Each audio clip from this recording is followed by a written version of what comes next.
Hello friends, आप सभी का स्वागत है आपके अपने यूट्यूब चैनल रॉयल विहार बोर्ड में। आज के इस वीडियो में सामाजिक विज्ञान का वायरल प्रश्न लेके आए हैं और उसका आंसर की आपको बताएंगे।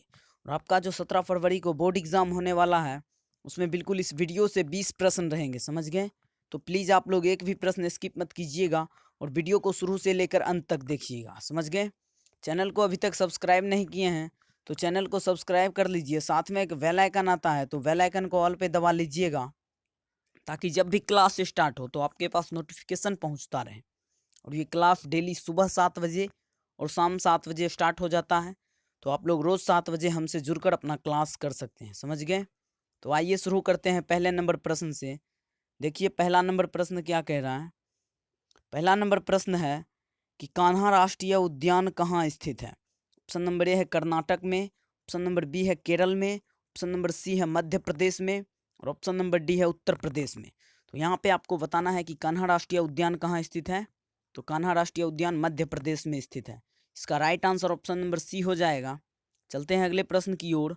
अगला प्रश्न देखिए क्या कह रहा है कि भारत का राष्ट्रीय पक्षी है। ऑप्शन नंबर ए है कबूतर, ऑप्शन नंबर बी है हंस, ऑप्शन नंबर सी है मयूर और ऑप्शन नंबर डी है तोता।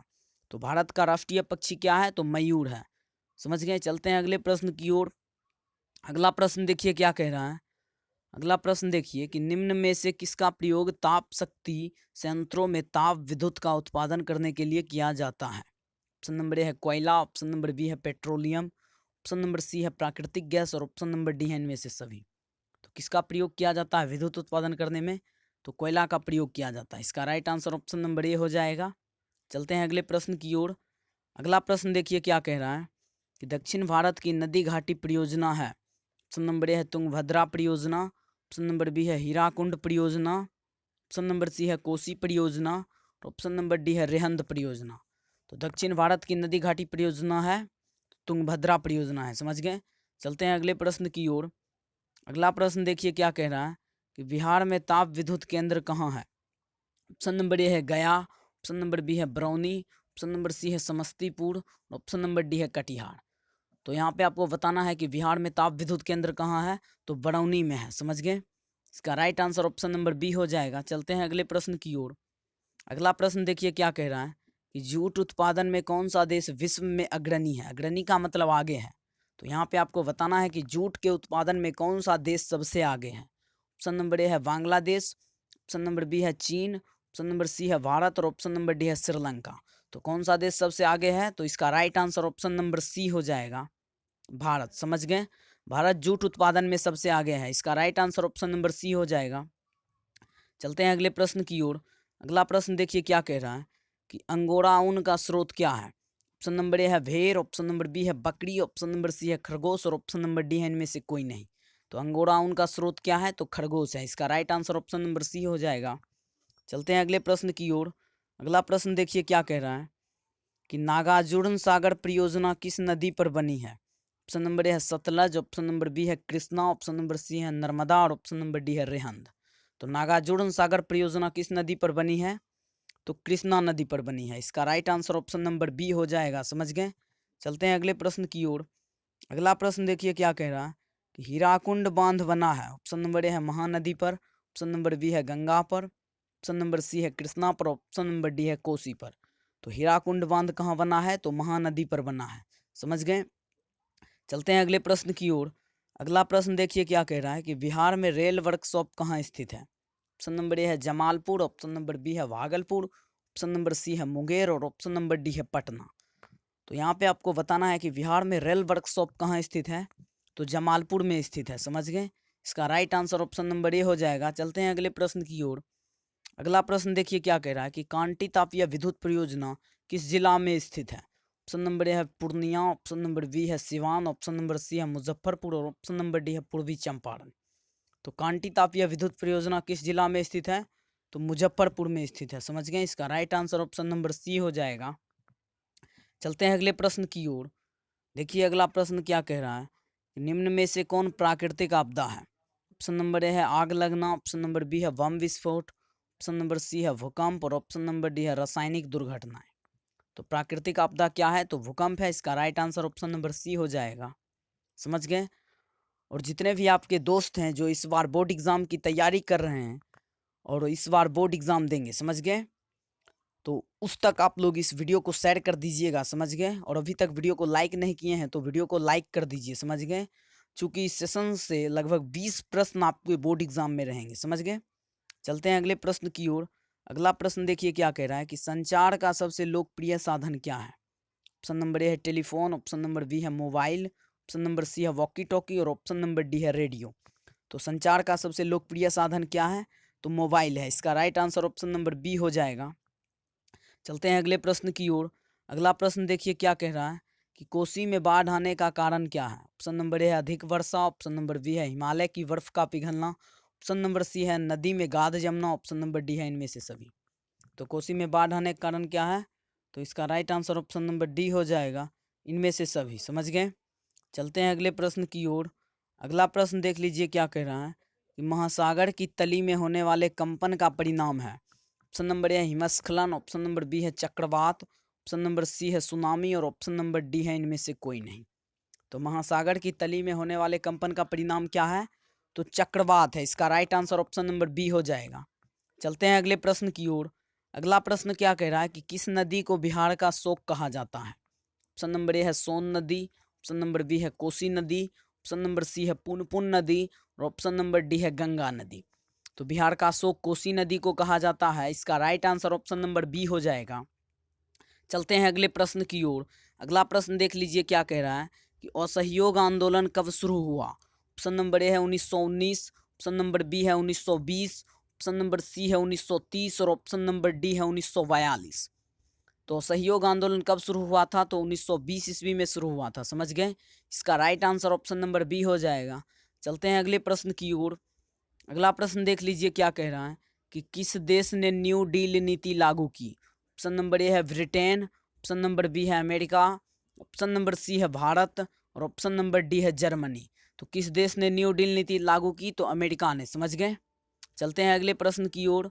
अगला प्रश्न देख लीजिए क्या कह रहा है कि भारतीय राष्ट्रीय कांग्रेस ने कब पूर्ण स्वराज्य की घोषणा की। ऑप्शन नंबर ए है 26 जनवरी 1929, ऑप्शन नंबर बी है 26 जनवरी 1931, ऑप्शन नंबर सी है 15 अगस्त 1930 और ऑप्शन नंबर डी है 26 जनवरी 1930। तो इसका राइट आंसर ऑप्शन नंबर ए हो जाएगा। चलते हैं अगले प्रश्न की ओर। अगला प्रश्न देख लीजिए क्या कह रहा है कि निम्न में से किस क्षेत्र को प्राथमिक क्षेत्र कहते हैं। ऑप्शन नंबर ए है औद्योगिक क्षेत्र, ऑप्शन नंबर बी है सेवा क्षेत्र, ऑप्शन नंबर सी है कृषि क्षेत्र और ऑप्शन नंबर डी है विनिर्माण क्षेत्र। तो किस क्षेत्र को प्राथमिक क्षेत्र कहते हैं, तो कृषि क्षेत्र को प्राथमिक क्षेत्र कहते हैं, समझ गए। इसका राइट आंसर ऑप्शन नंबर ए हो जाएगा। चलते हैं अगले प्रश्न की ओर। अगला प्रश्न देख लीजिए क्या कह रहा है, भारत में नए आर्थिक सुधारों का प्रारंभ किया गया, कब किया गया। ऑप्शन नंबर ए है 1960 में, ऑप्शन नंबर बी है 1980 में, ऑप्शन नंबर सी है 1991 में और ऑप्शन नंबर डी है 2000 में। तो भारत में नए आर्थिक सुधारों का प्रारंभ कब किया गया, तो इसका right answer option number C हो जाएगा, 1991 में, समझ गए। चलते हैं अगले प्रश्न की ओर। अगला प्रश्न देख लीजिए क्या कह रहा है कि किस क्षेत्र अर्थव्यवस्था में उत्पादन के साधनों पर निजी व्यक्ति या संस्थाओं का अधिकार होता है, समझ गए। ऑप्शन नंबर ए है पूंजीवादी अर्थव्यवस्था, ऑप्शन नंबर बी है समाजवादी अर्थव्यवस्था, ऑप्शन नंबर सी है मिश्रित अर्थव्यवस्था और ऑप्शन नंबर डी है इनमें से कोई नहीं। तो इसका राइट आंसर ऑप्शन नंबर ए हो जाएगा। काफ़ी महत्वपूर्ण ये प्रश्न है और बिल्कुल वायरल प्रश्न है। जितने भी आपके दोस्त हैं उन दोस्त तक शेयर कर दीजिए ताकि आपके दोस्त भी इस वीडियो का लाभ उठा सके, समझ गए। और बोर्ड एग्जाम में अच्छी प्रिपरेशन, अच्छे मार्क्स ला सके, समझ गए। चलते हैं अगले प्रश्न की ओर। अगला प्रश्न देख लीजिए क्या कह रहा है कि विनिमय का सर्वोच्च माध्यम क्या है। ऑप्शन नंबर ए है वस्तु, ऑप्शन नंबर बी है चेक, ऑप्शन नंबर सी है मुद्रा और ऑप्शन नंबर डी है प्रतिज्ञा पत्र, समझ गए। तो इसका right answer option number C हो जाएगा, मुद्रा, समझ गए। इसका right answer option number C हो जाएगा। चलते हैं अगले प्रश्न की ओर। अगला प्रश्न क्या कह रहा है कि क्षेत्रीय ग्रामीण बैंक की स्थापना किस वर्ष हुई। ऑप्शन नंबर ए है 1969, ऑप्शन नंबर बी है 1970, ऑप्शन नंबर सी है 1972 और ऑप्शन नंबर डी है 1975। तो यहाँ पे आपको बताना है कि क्षेत्रीय ग्रामीण बैंक की स्थापना किस वर्ष हुई। तो यह 1975 ईस्वी में हुई, समझ गए। इसका right answer option number D हो जाएगा। चलते हैं अगले प्रश्न की ओर। अगला प्रश्न देख लीजिए क्या कह रहा है कि समाजवादी पार्टी का गठन कब हुआ था। ऑप्शन नंबर ए है 1990, ऑप्शन नंबर बी है 1991, ऑप्शन नंबर सी है 1992 और ऑप्शन नंबर डी है 1994। तो यहाँ पे आपको बताना है कि समाजवादी पार्टी का गठन कब हुआ था। तो इसका right answer option number C हो जाएगा 1992। समझ गए, इसका right answer option number C हो जाएगा। चलते हैं अगले प्रश्न की ओर। अगला प्रश्न देख लीजिए क्या कह रहा है कि अर्थशास्त्र पुस्तक किसने लिखी। ऑप्शन नंबर ए है चंद्रगुप्त, ऑप्शन नंबर बी है कौटिल्य, ऑप्शन नंबर सी है एडम स्मिथ और ऑप्शन नंबर डी है रविंद्रनाथ टैगोर। तो इसका right answer option number B हो जाएगा कौटिल्य। अर्थशास्त्र पुस्तक किसने लिखी, तो कौटिल्य ने लिखी। समझ गए। चलते हैं अगले प्रश्न की ओर। अगला प्रश्न देख लीजिए क्या कह रहा है। देख लीजिए अगला प्रश्न क्या कह रहा है। बेल्जियम में सामाजिक विभाजन का आधार क्या है। ऑप्शन नंबर ए है जाति, ऑप्शन नंबर बी है भाषा, ऑप्शन नंबर सी है शिक्षा और ऑप्शन नंबर डी है इनमें से कोई नहीं। तो बेल्जियम में सामाजिक विभाजन का आधार क्या है, तो इसका right answer option number B हो जाएगा भाषा। समझ गए, इसका right answer option number B हो जाएगा। चलते हैं अगले प्रश्न की ओर। अगला प्रश्न देख लीजिए क्या कह रहा है कि भारत की प्रमुख सामाजिक समस्या क्या है। ऑप्शन नंबर ए है जातिवाद, ऑप्शन नंबर बी है भाषावाद, ऑप्शन नंबर सी है संप्रदायवाद और ऑप्शन नंबर डी है इनमें से सभी। तो यहाँ पे आपको बताना है कि भारत की प्रमुख सामाजिक समस्या क्या है। तो इसका right answer option number D हो जाएगा इनमें से सभी। समझ गए, भारत की प्रमुख सामाजिक समस्या क्या है, तो ये सभी हैं। समझ गए। चलते हैं अगले प्रश्न की ओर। अगला प्रश्न देख लीजिए क्या कह रहा है। अगला प्रश्न है कि राष्ट्रीय महिला आयोग अधिनियम किस वर्ष अस्तित्व में आया। ऑप्शन नंबर है 1951, ऑप्शन नंबर बी है 1961, ऑप्शन नंबर सी है 1981 और ऑप्शन नंबर डी है 1990। तो इसका right answer option number D हो जाएगा। चलते हैं अगले प्रश्न की ओर। अगला प्रश्न देख लीजिए क्या कह रहा है कि बिहार का प्रसिद्ध पर्व क्या है। बिहार का प्रसिद्ध पर्व क्या है, यहाँ पे आपको बताना है। ऑप्शन नंबर ए है Durga Puja, option number B है छठ, ऑप्शन नंबर सी है दिवाली और ऑप्शन नंबर डी है इनमें से सभी। तो बिहार का प्रसिद्ध पर्व क्या है, तो छठ पर्व है। समझ गए, इसका right answer option number B हो जाएगा। आप लोगों को एक धुन सुनाई दे रहा होगा, वॉइस प्रॉब्लम हो रहा होगा आपको। समझ गए, तो आपको वॉइस प्रॉब्लम से कुछ लेना देना नहीं है। आज बिल्कुल मोस्ट इंपॉर्टेंट प्रश्न है, इन सभी प्रश्न को आप लोग याद कर लीजिएगा। समझ गए, आपके बोर्ड एग्जाम में लगभग 20 प्रश्न इसी से रहेंगे। समझ गए, थोड़ा आवाज़ हो रहा है बगल में, इसलिए आपको थोड़ा वॉइस प्रॉब्लम हो रहा होगा। समझ गए, तो आप लोग वॉइस प्रॉब्लम के लिए आपको सॉरी बोलना चाहता हूँ। चलिए नेक्स्ट प्रश्न की ओर चलते हैं। तो ये प्रश्न क्या कह रहा है कि बिहार में कौन जिला केला उत्पादन के लिए प्रसिद्ध है। ऑप्शन नंबर है भागलपुर, ऑप्शन नंबर बी है हाजीपुर, ऑप्शन नंबर सी है मुंगेर और ऑप्शन नंबर डी है नवादा। तो इसका right answer option number B हो जाएगा हाजीपुर। समझ गए, चलते हैं अगले प्रश्न की ओर।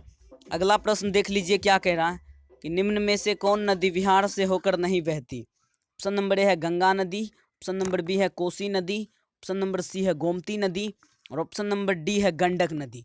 तो इसका राइट आंसर ऑप्शन नंबर ए हो जाएगा, गंगा नदी जो है बिहार से होकर नहीं बहती है। समझ गए, चलते हैं अगले प्रश्न की ओर। अगला प्रश्न देख लीजिए क्या कह रहा है कि किस समिति की अनुशंसा पर पंचायती राज प्रणाली की शुरुआत की गई। ऑप्शन नंबर ए है तेंदुलकर समिति, ऑप्शन नंबर बी है बलवंत राय मेहता समिति, ऑप्शन नंबर सी है वर्मा समिति और ऑप्शन नंबर डी है राजा चलैया समिति। तो इसका right answer option number B हो जाएगा। चलते हैं अगले प्रश्न की ओर। अगला प्रश्न देख लीजिए क्या कह रहा है कि झारखंड राज्य का गठन कब हुआ था। ऑप्शन नंबर ए है 1 नवंबर 2000, ऑप्शन नंबर बी है 9 नवंबर 2000, ऑप्शन नंबर सी है 15 नवंबर 2000 और ऑप्शन नंबर डी है 15 नवंबर 2001। तो इसका right answer option number C हो जाएगा। चलते हैं अगले प्रश्न की ओर। अगला प्रश्न देख लीजिए क्या कह रहा है कि लोकतंत्र का प्राण किसे कहा जाता है। ऑप्शन नंबर ए है सरकार, ऑप्शन नंबर बी है न्यायपालिका, ऑप्शन नंबर सी है संविधान और ऑप्शन नंबर डी है राजनीतिक दल। तो लोकतंत्र का प्राण किसे कहा जाता है, तो राजनीतिक दल को कहा जाता है। चलते हैं अगले प्रश्न की ओर। अगला प्रश्न देख लीजिए क्या कह रहा है कि बोलीविया में जनसंघर्ष का मुख्य कारण क्या था। ऑप्शन नंबर ए है पानी की कीमत में वृद्धि, ऑप्शन नंबर बी है खाद्यान्न की कीमत में वृद्धि, ऑप्शन नंबर सी है पेट्रोल की कीमत में वृद्धि और ऑप्शन नंबर डी है जीवन रक्षक दवाओं की कीमत में वृद्धि। तो यहाँ पे आपको बताना है कि बोलीविया में जन संघर्ष का मुख्य कारण क्या था, तो पानी की कीमत में वृद्धि। समझ गए, इसका राइट आंसर ऑप्शन नंबर ए हो जाएगा। चलते हैं अगले प्रश्न की ओर। अगला प्रश्न देख लीजिए क्या कह रहा है।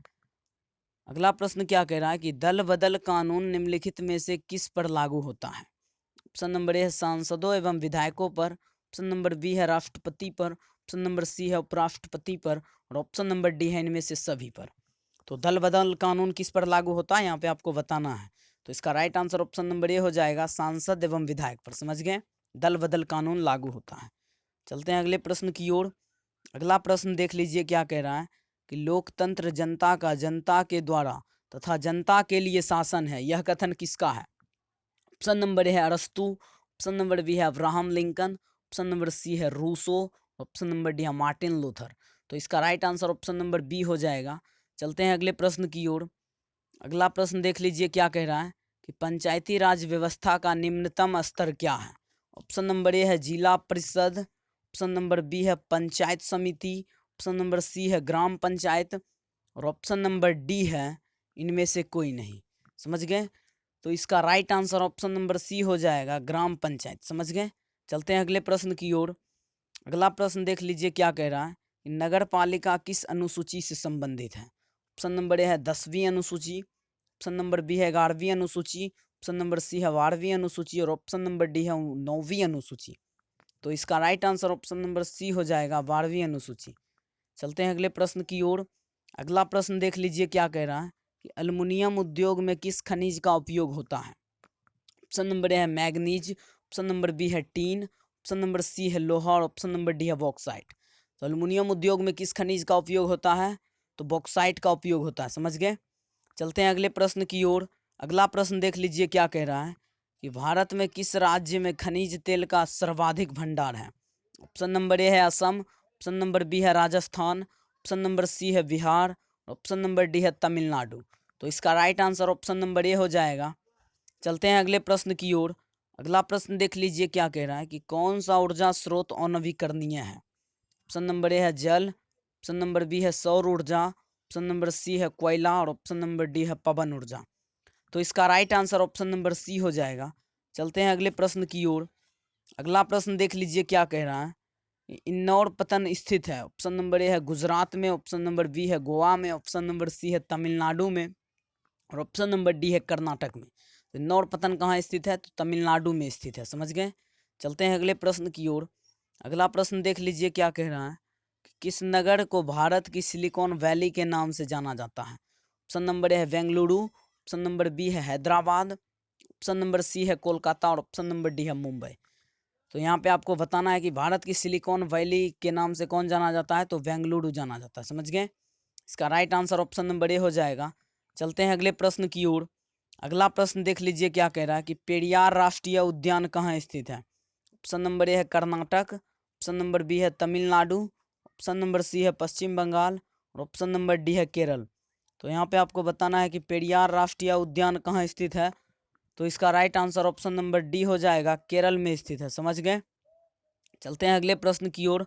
अगला प्रश्न देख लीजिए क्या कह रहा है, निम्न राज्यों में किसमें वन का सबसे अधिक विस्तार है। समझ गए। ऑप्शन नंबर ए है केरल, ऑप्शन नंबर बी है कर्नाटक, ऑप्शन नंबर सी है मध्य प्रदेश और ऑप्शन नंबर डी है उत्तर प्रदेश। तो यहाँ पे आपको बताना है कि किस राज्य में वन का सबसे अधिक विस्तार है, तो मध्य प्रदेश में सबसे अधिक विस्तार है वन का। समझ गए। इसका right answer option number C हो जाएगा। चलते हैं अगले प्रश्न की ओर।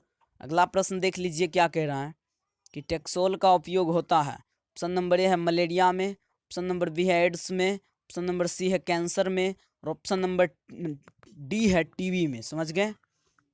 तो इसका right answer option number C हो जाएगा, कैंसर में। समझ गए। चलते हैं अगले प्रश्न की ओर। अगला प्रश्न देख लीजिए क्या कह रहा है। अगला प्रश्न कह रहा है कि भोपाल गैस आपदा थी। ऑप्शन नंबर ए है प्राकृतिक आपदा, ऑप्शन नंबर बी है मानव जनित आपदा, ऑप्शन नंबर सी है सामान्य आपदा और ऑप्शन नंबर डी है इनमें से कोई नहीं। तो इसका राइट आंसर हो जाएगा ऑप्शन नंबर बी, मानव जनित आपदा। समझ गए। चलते हैं अगले प्रश्न की ओर। अगला प्रश्न क्या कह रहा है कि निम्न में से कौन भूकंप का सर्वाधिक खतरनाक जोन है। तो यहाँ पे आपको बताना है कि भूकंप का सर्वाधिक खतरनाक जोन कौन है। ऑप्शन नंबर ए है जोन 2, ऑप्शन नंबर बी है जोन 3, ऑप्शन नंबर सी है जोन 4 और ऑप्शन नंबर डी है जोन 5। तो इसका right answer option number D हो जाएगा, जोन 5। चलते हैं अगले प्रश्न की ओर। अगला प्रश्न देख लीजिए क्या कह रहा है कि तटबंध के किनारे किस प्रकार की वनस्पति को सघन रूप से लगाना चाहिए। ऑप्शन नंबर ए है मैग्रोव, ऑप्शन नंबर बी है कंटीली झाड़ियाँ, ऑप्शन नंबर सी है शंकुधारी वृक्ष और ऑप्शन नंबर डी है इनमें से कोई नहीं। तो इसका राइट आंसर ऑप्शन नंबर ए हो जाएगा मैग्रोव। समझ गए। चलते हैं अगले प्रश्न की ओर। अगला प्रश्न देख लीजिए क्या कह रहा है कि सर्वाधिक खतरनाक सुखाड़ है। ऑप्शन नंबर ए है सामान्य सुखाड़, बी है कृषि सुखाड़, ऑप्शन नंबर सी है मौसमी सुखाड़, डी है इनमें से कोई नहीं। तो इसका राइट आंसर बी हो जाएगा। चलते हैं अगले प्रश्न की ओर। अगला प्रश्न देख लीजिए क्या कह रहा है कि आर्थिक विकास का गैर आर्थिक कारक कौन है। ऑप्शन नंबर ए है प्राकृतिक संसाधन, ऑप्शन नंबर बी है वित्तीय संस्थाएं, ऑप्शन नंबर सी है पूंजी निर्माण और ऑप्शन नंबर डी है मानवीय संसाधन। तो इसका right answer option number D हो जाएगा, मानवीय संसाधन। समझ गए। चलते हैं अगले प्रश्न की ओर। अगला प्रश्न देख लीजिए क्या कह रहा है कि केंद्रीय सहकारी बैंकों का गठन होता है। ऑप्शन नंबर ए है ग्राम स्तर पर, ऑप्शन नंबर बी है जिला स्तर पर, ऑप्शन नंबर सी है राज्य स्तर पर और ऑप्शन नंबर डी है राष्ट्रीय स्तर पर। तो इसका right answer option number B हो जाएगा, जिला स्तर पर। समझ गए। चलते हैं अगले प्रश्न की ओर। अगला प्रश्न क्या कह रहा है कि निम्नलिखित में से कौन मिश्रित अर्थव्यवस्था की विशेषताएं हैं। ऑप्शन नंबर ए है निजी क्षेत्र, ऑप्शन नंबर बी है सार्वजनिक क्षेत्र, ऑप्शन नंबर सी है आर्थिक नियोजन और ऑप्शन नंबर डी है इनमें से सभी। तो इसका right answer option number D हो जाएगा, इनमें से सभी। चलते हैं अगले प्रश्न की ओर। अगला प्रश्न देख लीजिए क्या कह रहा है कि भारत सरकार ने किस प्रकार की शिक्षा को मौलिक अधिकार घोषित कर दिया है। ऑप्शन नंबर ए है प्रारंभिक शिक्षा, ऑप्शन नंबर बी है माध्यमिक शिक्षा, ऑप्शन नंबर सी है उच्च शिक्षा और ऑप्शन नंबर डी है तकनीकी शिक्षा। तो इसका राइट आंसर ऑप्शन नंबर ए हो जाएगा, प्रारंभिक शिक्षा। समझ गए। चलते हैं अगले प्रश्न की ओर। अगला प्रश्न देख लीजिए क्या कह रहा है कि लेनिन की मृत्यु कब हुई। Option number A 1921, option number B है 1922, ऑप्शन नंबर सी है 1923 और ऑप्शन नंबर डी है 1924। तो लेनिन की मृत्यु 1924 ईस्वी में हुई। चलते हैं अगले प्रश्न की ओर। अगला प्रश्न देख लीजिए क्या कह रहा है कि वियना कांग्रेस में कौन राष्ट्र सम्मिलित नहीं था। ऑप्शन नंबर ए है ब्रिटेन, ऑप्शन नंबर बी है रूस, ऑप्शन नंबर सी है फ्रांस और ऑप्शन नंबर डी है जर्मनी। तो इसका right answer option number D हो जाएगा, जर्मनी। समझ गए। तो वियना कांग्रेस में कौन राष्ट्र सम्मिलित नहीं था, तो जर्मनी नहीं था। समझ गए। चलते हैं अगले प्रश्न की ओर। अगला प्रश्न क्या कह रहा है कि संयुक्त वियतनाम का गठन किस वर्ष हुआ। ऑप्शन नंबर ए है 1954, ऑप्शन नंबर बी है 1968, ऑप्शन नंबर सी है 1974 और ऑप्शन नंबर डी है 1975। तो इसका right answer option number D हो जाएगा, 1975। समझ गए। चलते हैं अगले प्रश्न की ओर। अगला प्रश्न देख लीजिए क्या कह रहा है कि आर्य समाज की स्थापना किसने की। ऑप्शन नंबर ए है राधाकांत ने, ऑप्शन नंबर बी है रामकृष्ण परमहंस ने, ऑप्शन नंबर सी है विवेकानंद ने और ऑप्शन नंबर डी है दयानंद सरस्वती ने। तो आर्य समाज की स्थापना किसने की, तो दयानंद सरस्वती ने। समझ गए। चलते हैं अगले प्रश्न की ओर। अगला प्रश्न देख लीजिए क्या कह रहा है कि पहला वाष्प इंजन का आविष्कार किसने किया। ऑप्शन नंबर ए है टॉमस न्यूकोमेन ने, ऑप्शन नंबर बी है जेम्स वाट ने, ऑप्शन नंबर सी है जॉर्ज स्टीफेंसन ने और ऑप्शन नंबर डी है कॉम्प्रेटन ने। तो इसका right answer option number B हो जाएगा, जेम्स वाट ने। चलते हैं अगले प्रश्न की ओर। अगला प्रश्न देख लीजिए क्या कह रहा है कि बाल गंगाधर तिलक ने मराठा पत्रिका का प्रकाशन किस भाषा में किया। ऑप्शन नंबर ए है हिंदी में, ऑप्शन नंबर बी है मराठी में, ऑप्शन नंबर सी है अंग्रेजी में और ऑप्शन नंबर डी है गुजराती में। तो इसका right answer option number B है, मराठी में। समझ गए। चलते हैं अगले प्रश्न की ओर। अगला प्रश्न क्या कह रहा है कि निम्न में से सबसे अधिक कठोर खनिज कौन है। ऑप्शन नंबर ए है लोहा, ऑप्शन नंबर बी है मैग्नीज, ऑप्शन नंबर सी है हीरा और ऑप्शन नंबर डी है सोना। तो इसका right answer option number C हो जाएगा, हीरा। हीरा अभी तक सबसे कठोर खनिज है। समझ गए। चलते हैं अगले प्रश्न की ओर। अगला प्रश्न क्या कह रहा है कि रबर की खेती भारत के किस राज्य में की जाती है। ऑप्शन नंबर ए है केरल, ऑप्शन नंबर बी है गुजरात, ऑप्शन नंबर सी है आंध्र प्रदेश और ऑप्शन नंबर डी है छत्तीसगढ़। तो इसका राइट आंसर ऑप्शन नंबर ए हो जाएगा, केरल। समझ गए। चलते हैं अगले प्रश्न की ओर। अगला प्रश्न क्या कह रहा है कि भारत में उपभोक्ता संरक्षण कानून कब लागू हुआ। Option number A 1968, option number B है 1976, ऑप्शन नंबर सी है 1984 और ऑप्शन नंबर डी है 1986। तो इसका right answer option number C D हो जाएगा। समझ गए, 1986। समझ गए। चलते हैं अगले प्रश्न की ओर। अगला प्रश्न देख लीजिए क्या कह रहा है। बिहार में जीवन यापन का मुख्य साधन है। ऑप्शन नंबर ए है कृषि, ऑप्शन नंबर बी उद्योग, ऑप्शन नंबर सी है व्यापार, ऑप्शन नंबर डी है इनमें से सभी। तो यहाँ पे आपको बताना है कि जीवन यापन का मुख्य साधन क्या है, तो कृषि है। समझ गए। चलते हैं अगले प्रश्न की ओर। अगला प्रश्न देख लीजिए क्या कह रहा है कि पशुपालन तथा मत्स्य पालन निम्न में से किस क्षेत्र में आते हैं। समझ गए। ऑप्शन नंबर है प्राथमिक क्षेत्र, बी है द्वितीयक क्षेत्र, सी है तृतीयक क्षेत्र और डी है इनमें से सभी। तो इसका राइट आंसर ऑप्शन नंबर ए हो जाएगा। चलते हैं अगले प्रश्न की ओर। अगला प्रश्न देख लीजिए क्या कह रहा है कि स्वतंत्रता प्राप्ति के बाद भारत का मुख्य आर्थिक उद्देश्य क्या है। ऑप्शन नंबर ए है तीव्र आर्थिक विकास, ऑप्शन नंबर बी है रोजगार सृजन, ऑप्शन नंबर सी है निर्धनता उन्मूलन, डी है इनमें से सभी। तो इसका right answer option number D हो जाएगा, इनमें से सभी। चलते हैं अगले प्रश्न की ओर। अगला प्रश्न देख लीजिए क्या कह रहा है कि किस शहर को भारत की वित्तीय राजधानी कहते हैं। ऑप्शन नंबर ए है कोलकाता, बी है दिल्ली, सी है चेन्नई और डी है मुंबई। तो भारत की वित्तीय राजधानी किसको कहते हैं? तो मुंबई को कहते हैं, समझ गए। चलते हैं अगले प्रश्न की ओर। अगला प्रश्न देख लीजिए क्या कह रहा है कि सोने के जेवरों की शुद्धता सुनिश्चित करने के लिए किस मानक चिन्ह का प्रयोग करते हैं। ऑप्शन नंबर ए है ISI mark, option number B है एग मार्क, सी है हॉल मार्क और डी है इको मार्क। तो इसका राइट आंसर सी हो जाएगा। Option number C is the right answer. चलते हैं अगले प्रश्न की ओर। अगला प्रश्न देख लीजिए क्या कह रहा है कि विश्व व्यापार संगठन की स्थापना कब हुई। ऑप्शन नंबर ए है 1990, ऑप्शन नंबर बी है 1991, ऑप्शन नंबर सी है 1997 और ऑप्शन नंबर डी है 1995। तो यहाँ पे आपको बताना है कि विश्व व्यापार संगठन की स्थापना कब हुई। तो इसका right answer option number D हो जाएगा। चलते हैं अगले प्रश्न की ओर। अगला प्रश्न देख लीजिए क्या कह रहा है कि निम्न में से कौन अधात्विक खनिज है। ऑप्शन नंबर ए है सोना, बी है टीन, ऑप्शन नंबर सी है अभ्रक और डी है निकेल। तो इसका right answer option number B हो जाएगा। चलते हैं अगले प्रश्न की ओर। अगला प्रश्न क्या कह रहा है कि यंग इटली की स्थापना किसने की। ऑप्शन नंबर ए है बिस्मार्क, ऑप्शन नंबर बी है मेजनी, ऑप्शन नंबर सी है नेपोलियन और ऑप्शन नंबर डी है हिटलर। तो इसका right answer option number B हो जाएगा, मेजनी। चलते हैं अगले प्रश्न की ओर। अगला प्रश्न क्या कह रहा है कि वियना कांग्रेस की अध्यक्षता किसने की। ऑप्शन नंबर ए है गैरीवाल्डी, ऑप्शन नंबर बी है Count Cavour, option number C है विलियम वन और ऑप्शन नंबर डी है मेटरनिक। तो इसका right answer option number D हो जाएगा, मेटरनिक, समझ गए। चलते हैं अगले प्रश्न की ओर। अगला प्रश्न देख लीजिए क्या कह रहा है कि भारत के लिए पहला फैक्ट्री एक्ट कब पारित हुआ। ऑप्शन नंबर है 1838, ऑप्शन नंबर बी है 1858, ऑप्शन नंबर सी है 1881 और ऑप्शन नंबर डी है 1911। तो इसका right answer option number C हो जाएगा। चलते हैं अगले प्रश्न की ओर। अगला प्रश्न देख लीजिए क्या कह रहा है कि ब्रेटन वुड्स सम्मेलन किस वर्ष हुआ। ऑप्शन नंबर है 1944, ऑप्शन नंबर बी है 1947, सी है 1948 और डी है 1952। तो इसका राइट आंसर ऑप्शन नंबर ए हो जाएगा। चलते हैं अगले प्रश्न की ओर। अगला प्रश्न देख लीजिए क्या कह रहा है कि किस पत्रिका ने रातों रात वर्नाक्यूलर प्रेस टैक्स से बचने के लिए अपनी भाषा बदल दी। ऑप्शन नंबर ए है हरिजन, ऑप्शन नंबर बी है भारत मित्र, ऑप्शन नंबर सी है अमृत बाजार पत्रिका और ऑप्शन नंबर डी है हिंदुस्तान रिव्यू। तो इसका right answer option number C हो जाएगा। चलते हैं अगले प्रश्न की ओर। अगला प्रश्न देख लीजिए क्या कह रहा है कि अंकोर वाट का मंदिर कहाँ है। ऑप्शन नंबर ए है लाओस, ऑप्शन नंबर बी है कंबोडिया, ऑप्शन नंबर सी है वियतनाम और ऑप्शन नंबर डी है थाईलैंड। तो इसका right answer option number B हो जाएगा, कंबोडिया। चलते हैं अगले प्रश्न की ओर। अगला प्रश्न देख लीजिए क्या कह रहा है कि जालियांवाला बाग हत्याकांड कब हुआ। ऑप्शन नंबर है 13 अप्रैल 1919, ऑप्शन नंबर बी है 14 अप्रैल 1920, ऑप्शन नंबर सी है 15 अप्रैल 1919 और ऑप्शन नंबर डी है 16 अप्रैल 1920। तो इसका राइट आंसर ऑप्शन नंबर ए हो जाएगा। चलते हैं अगले प्रश्न की ओर।